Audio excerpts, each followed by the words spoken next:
curioso, analisando aí com toda a propriedade do mundo, o doutor André traçou um cenário muito triste. A gente não tem direito à informação, esse direito à informação acaba trazendo um desconhecimento da pessoa até do próprio acesso ao judiciário, e às vezes eu quero fazer um outro contraponto aí com o senhor.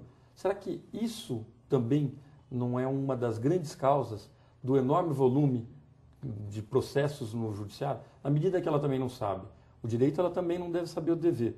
Isso não pode estar gerando muita litigiosidade, que poderia ser, por exemplo, se todos tivessem uma educação adequada, essa litigiosidade poderia ser muito menor? Luciano, eu acho que você tem razão, e completando as considerações do professor André, eu, como milito na área da educação desde 1970, e no início da minha carreira eu trabalhei com crianças, né? Era professor no antigo ginásio, no antigo colegial, né? Na área de história, ciências sociais, organização social e política. Então eu acompanhei essa fase, né? Dessa formação, desse trabalho de conscientização, de civismo, de cidadania. E nos últimos anos, como bem salientou o professor, houve um afastamento do governo federal na conscientização desse direito desde o jovem, desde a criança. Deveria ter um programa de cidadania para as crianças, educação no trânsito, educação em casa, educação na escola, educação, enfim, na rua, respeitar as regras de convivência. Deveria haver um trabalho mais específico em cima da criança, do jovem e depois do adulto, né? Desde o início do seu estudo até a universidade. Porque a gente nota mesmo isso, que a pessoa adulta, eu também hoje atualmente trabalho na formação de advogados, sou professor universitário na área do direito, eu noto que as pessoas vêm para a universidade muito deficientes desse conhecimento. E mesmo depois, quando ingressam num concurso público, por exemplo, na magistratura, que eu também trabalho na iniciação funcional de magistrados, na Escola Paulista, eu noto essa deficiência naquele grupo de novos juízes e novas juízas. Eles vêm com toda a vontade, com aquele desejo de fazer justiça, de dar a sua contribuição para a cidadania, mas eu sinto essa carência de mais informação sobre a própria cidadania. Então é muito importante que as pessoas saibam os seus direitos, tenham informação sobre os seus direitos, e já agora respondendo especificamente a sua pergunta, essa falta de informação gera realmente litígios, gera conflitos. E aí esses conflitos desagam no judiciário, porque a Constituição ela abriu as portas do judiciário. Então, hoje existem vários caminhos que o cidadão pode percorrer dentro do judiciário, juizados especiais, a justiça comum. O que precisa é que o judiciário crie estrutura suficiente para atender muito bem o cidadão, porque o judiciário existe para servir o cidadão, para fazer com que ele veja os seus direitos serem respeitados perante a sociedade. Agora, se o judiciário não tiver estrutura para isso, ele vai prestar um serviço deficiente, como aliás está acontecendo, e aí o cidadão acaba ficando frustrado na sua expectativa de ver o seu direito reconhecido. Então, você acha também que houve uma alteração na própria essência do judiciário? A gente tinha o judiciário como uma coisa mais hermética, um poder mais distante do cidadão, e hoje várias ações do próprio poder judiciário buscando resolver litígio, às vezes até antes da ocorrência, mediação, conciliação, campanhas educativas, a gente vê a PAMAGES, a AMB em campanha, várias campanhas.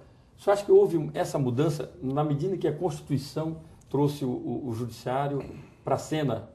Olha, agora você é um protagonista também. É verdade, Luciano. A Associação dos Magistrados Brasileiros, a AMB, a própria Associação Paulista dos Magistrados, a PAMAGES, essas instituições vêm fazendo um trabalho já há algum tempo junto à comunidade, né? Valorizando a adoção, valorizando o respeito à criança, ao adolescente, valorizando, enfim, a cidadania.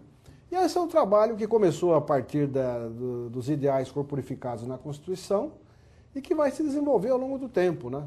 Nós não podemos esquecer que o Brasil é um país ainda relativamente jovem e que ainda tem todas essas características de um país em formação, né? Se você comparar a nossa história com a história dos países da Europa, você vai ver que nós ainda somos, acho que nem sequer adolescentes, né? Então nós temos que dar tempo ao tempo, não será a minha geração que vai ver isso, mas nós estamos fazendo a nossa parte, né? Dando o máximo dos nossos esforços para poder melhorar a vida do cidadão e prestar, eu na minha área de professor e de magistrado, poder prestar um serviço decente à população.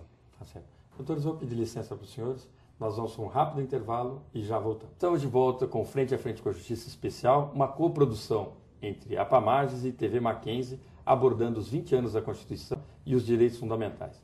Doutores, já logo de bate-pronto, eu gostaria de chamá-los para a gente assistir a opinião de dois especialistas, e muito especialistas, um membro do CNJ e um professor da Universidade de Mackenzie. A Constituição tem que proteger. Ela é protetiva de um povo, de uma nação, e os direitos individuais são assegurados através de princípios. E a nossa Constituição Federal é efetivamente uma carta de princípios. O artigo 5º traz inúmeros princípios fundamentais para a nossa sociedade. E o artigo 7º traz os direitos sociais, também sob a forma de princípios. Nós precisamos trabalhar não com casuísmos, mas com princípios. Assegurado o princípio, nós vamos então buscar a implementação adequada. Nossa Constituição é passível de modificação? Sim. No entanto, há uma série de disposições que são protegidas pelo manto das cláusulas pétreas e não são passíveis de abolição na nossa ordem constitucional. O artigo 60, parágrafo 4º, incisos 1, 2, 3 e 4 da nossa Constituição, estabelece que não será admitida proposta de emenda tendente a abolir 1. A forma federativa de Estado. 2. O voto direto, secreto, universal e periódico. 3. A separação de poderes. E 4. Os direitos e garantias individuais fundamentais. Há também uma problemática hermenêutica, ou seja, interpretativa, no que diz respeito ao alcance dessas cláusulas pétreas, ou seja, desses limites materiais ao poder de reforma constitucional. Por exemplo, hoje se discute se somente os direitos individuais, vida, igualdade, liberdade, segurança e propriedade e seus desdobramentos seriam cláusulas pétreas, ou se todos os direitos fundamentais não poderiam ser abolidos ou sequer mencionados em proposta de emenda constitucional que tendesse a aboli-los. Doutor André, o doutor Rui Stocco abordou com muita propriedade a questão da Constituição trabalhar no formato de princípios, exigindo regras que devem ser observadas por todo mundo. Muitos criticam essa Constituição, talvez aí por uma questão que o senhor ressaltou bem, 77 incisos no artigo 5º. O senhor acha que, na medida que se confere muitos direitos protegidos constitucionalmente, o senhor enfraquece os direitos que são mais fundamentais que os outros? Olha, o Dr. Rui Stocco lembrou bem, não é? Ele é um reconhecido estudioso do direito, que a nossa Constituição ela é, em boa medida, principiológica. Né? Quer dizer, isso, para que todos possam entender, significa que ela prevê uma série de direitos de uma maneira bastante aberta. Quer dizer, quando ela proclama direitos como liberdade, ela o faz dessa maneira mesmo. Liberdade, vida, igualdade, privacidade, honra. Ou seja, esses são os direitos. Agora, o proclamar esses direitos dessa maneira tão aberta, tão abstrata,